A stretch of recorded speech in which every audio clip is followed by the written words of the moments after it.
classmates. My name is Giselle Serrata. I'm from Lena, Illinois. It's a really small town in north central, west central Illinois. Super close to Wisconsin, and now I live in Bettendorf, Iowa. Bigger town. We call it the Quad Cities because there's four main cities and actually 10 other little cities, and we're all one big glob of towns. So it's on the eastern edge of Iowa, like central Iowa, right on the Mississippi River, which is really neat. I transferred to UCA from Western Illinois University. I was about halfway through my master's in public health there, and just wasn't feeling it really. It wasn't moving along very quickly. It was a pretty slow program, and it's a dying school, actually. It's not doing well. So I got out of there and fortunately got into UCA, and just started over the summer with my master's in nutrition degree. So I'm very excited. It's gone great so far. It's been a good fit so far. My career goals. Okay, so I'm a career changer, and so I knew I needed to do dietetics because I just had to. It wouldn't leave me. It was just something I should have done in the first place, and been obsessed with it. Should have done it the first time. But anyway, I feel like I'm not a great communicator, obviously, but I want to teach somehow, probably more the community level, community health, something like diabetes. Probably I'll get that certification as an educator. And I actually really like kids, like teenagers, or preteens. My kids are 10 and 12 years old. They're in 5th grade and 7th grade, and we are the place for all the friends, and I just love it when they come over because they're nuts, but I get them and we have a fun time together. So I think teaching somehow health and healthy behaviors somehow to that age group would be great. And about me, so I'm a mom. That's my my biggest joy and achievement, my greatest achievement, and that's always my first priority in anything I do. And so I love playing house. I've been playing house since forever, since I was little, but I just love cleaning the house and tidying and cooking and baking and doing the laundry and the dishes and all of that grunt work. I actually just love it. Cleaning the deck and the spider webs off the house. So that's just some weird stuff about me. About this study, some interesting things. I thought it was, done what I took away from this research.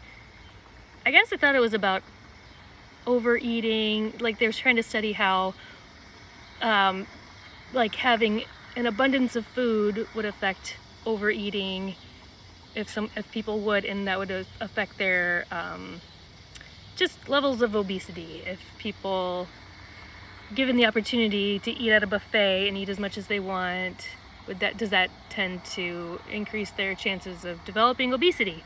But by the end, throughout the study, it didn't really talk any more about obesity. So maybe I'm wrong. Maybe that's not what it was about. But it just kind of became more about if they were offered a $4 buffet or an $8 buffet, how did they rank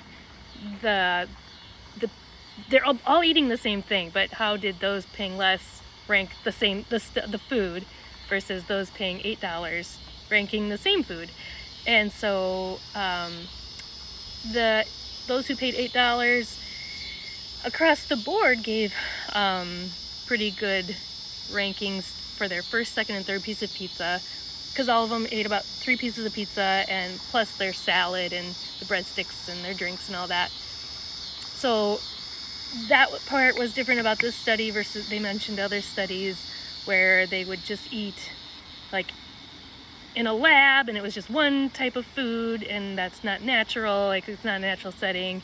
Where this is just a regular restaurant that does this every day for lunch. They do a buffet and you have all these other options like salad and breadsticks. So that was different about this study, apparently. And I thought it was an interesting question. Well, the overeating and contributing to obesity, if that was the original question, it's interesting. But the $4 versus $8 is also interesting. However, I didn't, okay, somehow in the back of my mind, I felt like this was a college kid that wrote this. And so I was thinking, well, this is good, that they're learning how to do this research and it's a good first paper, good first study. But maybe I'm not sure, maybe I might have skimmed through it too fast. But if this was an actual, group of real researchers, I thought it was kind of it was not a great study. And I thought I found some grammatical errors. Maybe not, but it looked like it. Couple of words. But I don't know, I guess overall it was okay, but no, I probably wouldn't quote. I didn't see really much that I would want to point to unless I was desperate for extra information to put in a paper, but it was okay. But I did one thing, I credited them for noting the type of weather that was going on throughout the study. I think it was over a 2-week period, and each day it was overcast and rainy or cold and yucky out. So the weather, that kind of feel, would definitely impact people's eating habits and patterns. And it was a buffet, so people going there already knew that they were going to eat probably a bunch of food or more than if they went to a restaurant, and probably looking for a good deal. So I thought it was interesting and good on them for mentioning the weather, because I could see how that could be important. Other than that, kind of couldn't wait to get through the paper because it was kind of I don't know, just not all that interesting. So that's what I had to say about that. Thanks, bye-bye.